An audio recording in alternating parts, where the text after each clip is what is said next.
Yo, what's good, everybody? So, collected our second W for the season today. Um, a lot of good things actually that came out of this. I would say for starters, we see Mike White. I want to say outdoor Joe Burrows. You can frame that in whatever light that you want, but he definitely went off over 400 yards. We had 3 touchdowns on the day. He did have a pair of interceptions, but this is the most effective offensive day that we've had by far. I mean, I think overall output, we definitely outpaced maybe the first 2 to 3 games combined, maybe potentially. Um, Not overall, but I mean, just in terms of seeing something, I think in the first half, if you add up how many yards we've had each game, it's probably total what we did this full game for sure. I know we had a lot of, you can call it garbage time offensive production, the second half, the third, fourth quarter comebacks, things like that. But from start to finish, not to mention we got our first quarter score of the season, Michael Carter, 8 yard touchdown run. So it was really just awesome to kind of see things from start to finish. Again, however you want to frame it, Mike White outdueling Joe Burrow. We see Braxton Berrios, Tyler Croft, and Ty Johnson get involved on the 3 touchdowns for the day. Michael Carter himself has a pretty huge game. I think about 70 yards or so on the ground, and then almost 100 yards receiving. So we're kind of seeing, we heard a lot of the hot hand comments from Robert Sala. LaFleur also kind of backed those sentiments. And I would have to say he definitely has the hot hand right now. This is the second game, back to back. We had the bye week in between, but this is the second back to back game where Michael Carter's been effective in both departments. I think he averaged just over 5 yards rushing. And then there's a whole lot of other things. I did just make a video prior to the game, which you guys can check out. But I was saying that we had a very good opportunity to see what Bryce Hall may have in his future for us as a true number one cornerback and maybe not just, a high level number two, anything like that. So we're pulling the Jamar Chase matchup. And while he did get a touchdown, he only had, I think, 32 receiving yards on the game, catching 3 of 8 attempts. So definitely a lot of production there. A lot of the other production that the Bengals were able to pull came from Tyler Boyd. It came from T. Higgins. So, there's other things there. But all in all, I think Bryce Hall was really able to kind of put forth on tape what we can expect, continuously. I think every game we've had a few setbacks, but for the most part, every game we've seen kind of a new, and this applies to the whole defense, something new, either a new wrinkle, something new consistency wise that we can build on top of, which I think is really awesome.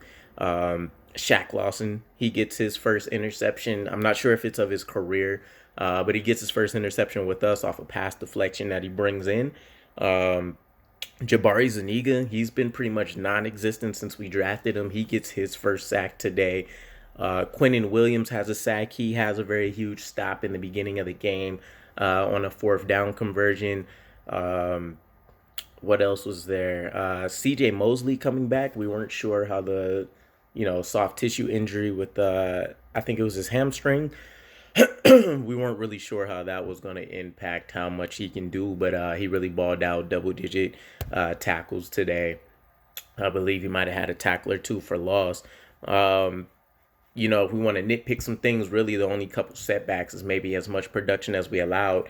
We were able to limit Jamar Chase, maybe we could have a bit more effective day against T. Higgins, but we were able to limit the tight end. I can never say his name. I'm going to just call him Uzumaki, but we're able to limit the production there, which he's been having a few crazy standout games. So, Denzel Mims, we thought he might have a huge impact on today's game. He did get targeted at least 3 times, which is probably his most since the rookie season. Um, and he was able to bring in 2 of those for 30 yards, but otherwise, again, kind of non-existent. Um, by the way, you know me, West Coaster, I haven't been able to watch the game again. Um, So I'm going to end up going back and checking the highlights, and maybe I'll speak about it further. But there's not really a whole lot to nitpick. I mean, we held the rushing game down.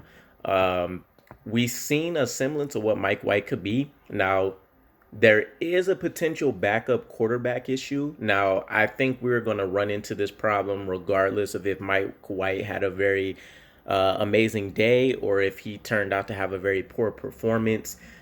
In the fact that bringing in, and I've heard a few other people mention this, we bring in Joe Flacco, we had to offer trade compensation, right?